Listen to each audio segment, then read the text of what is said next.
Nah, bagaimana cara atau teori kita untuk menempatkan supaya kita bisa sabar? Ya, Bapak Ibu yang saya hormati, kadang-kadang kita menemukan satu persoalan atau satu masalah. Apabila kita melihat masalahnya, kayaknya sulit, kita akan sabar. Misalnya begini ya, kita kehilangan barang, entah itu motor, entah mobil, entah apalah, misalnya.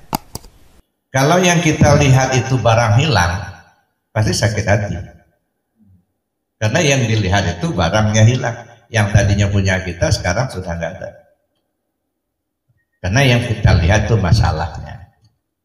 Tapi kalau yang dilihat itu adalah yang memberikan ketetapan, yang menurunkan masalah itu Allah, yang kita lihat itu Allahnya. Jadi bukan melihat masalahnya datang, tetapi Allahnya yang menetapkan. Mendapatkan satu cobaan sakit misalnya, bukan sakitnya yang kita lihat. Kalau kita lihat sakitnya, mungkin kita keluh kesah terus. Tapi kalau kita lihat Allah yang memberikan ketetapan itu, nah, kita tenang jadinya. Sebab Allah Maha tahu. Ya, apa yang diberikan Allah kepada hamba pasti sudah ada ukuran. Tidak mungkin Allah menyorongkan baju yang tidak sesuai, gitu ya. Karena Allah tuh Maha tahu, gitu ya.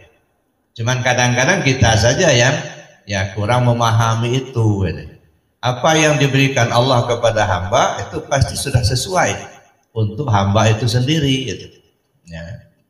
Nah, itu satu ya, pertama. Jadi untuk menempatkan hati kita bisa sabar, jangan lihat masalahnya, tapi lihatlah yang memberi masalah. Lihatlah itu adalah satu ketetapan Allah. Tidak ada di atas dunia ini yang berlaku tanpa ketetapan. Ya, kita duduk aja di sini sekarang, ya, kita ini menjalankan ketetapan. Ya, jadi apa yang kita lihat dikit banyak. Ketika mendapatkan banyak kita senang, tapi ketika mendapatkan sedikit kita sedih, gitu. Karena yang dilihat itu adalah materinya. Nah, sekarang yang kita lihat bukan banyak dan sedikitnya, Allahnya yang memberi ketetapan. Ya. Mendapatkan banyak Allah yang tidak ada, dia sedih. Tidak ada, dia sedih. Tapi coba kalau kita lihat yang memberi ketetapan, mendapat Allah yang memberi, menetapkan, tidak mendapat Allah juga yang menetapkan. Nah, insya Allah kita dapat tenang. Itu satu, kita bisa bersabar. Yang kedua, seorang muslim itu kata Nabi harus punya khairut tariqah, kendaraan yang bagus, ya. Jangan kendaraan yang jelek, kendaraan yang bagus. Tapi jangan dipahami kendaraan itu dari Toyota, dari kendaraan dari besi. Kendaraan itu artinya amalan. Di kendaraan kita menuju Allah.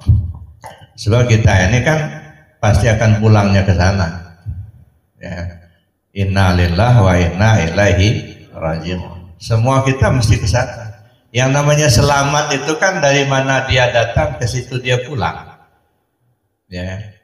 Kalau berbeda antara datang dan pulangnya, nah itu kesasar. Ya. Ya, mestinya datangnya dari Allah, pulangnya kepada Allah. Dan ini yang selalu kita tekankan. Ya, kenapa? Karena kadang-kadang kita terobsesi dengan imbalan-imbalan. Ya, kalau ngamalkan ini pahalanya begini.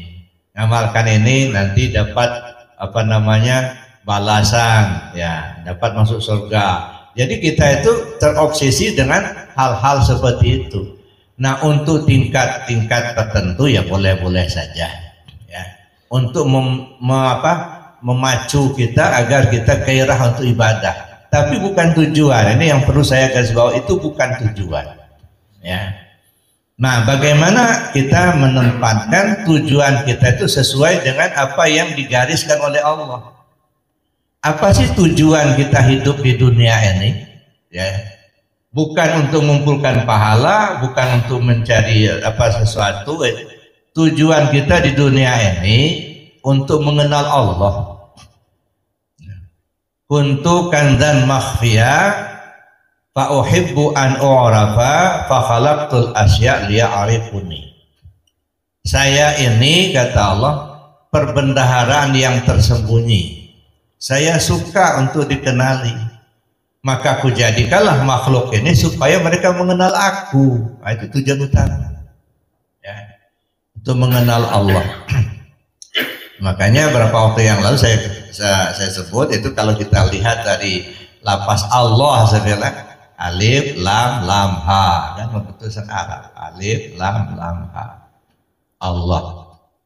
Alif itu 1, lam itu 3, kena lamnya 2 menjadi 6, ha itu 5, jadi 1, 6, 5. Nah, kena bacanya dari kanan kan Arab itu 1, 6, 5, Allah, Muhammad, Adam. Artinya apa?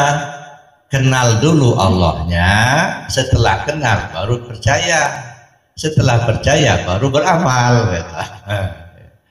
Ya, kenal dulu kan, ya, setelah kenal baru iman, setelah iman baru muslim, artinya baru beramal. Cuman di kita ini kena bacanya dari kiri, amal dulu, belum beriman, nah, baru beriman, nah, belum kenal, makanya kadang-kadang sampai tua nggak kenal beramal terus gitu. Jadi itu Bapak Ibu, jadi artinya karena tujuan utama kita ini untuk mengenal Allah. Nah, bagaimana kita mencari ini dulu. Dan ini isyarat banyak sekali. Cuman kadang-kadang kita tidak kepikiran ke situ, Pak. Ya. Dari bulan Ramadan ini saja lah, kan jelas betul itu isyaratnya, Pak. Ya. Sumu li ru'yatihi waqtiru li ru'yatihi. Kamu puasa karena melihat bulan, berbuka karena melihat bulan. Ada ru'yatul hilal. Nah, jadi setiap syariat pasti ada hakikat. Ya. Jangan kita berhenti di syariat. Syariat itu bagian luar.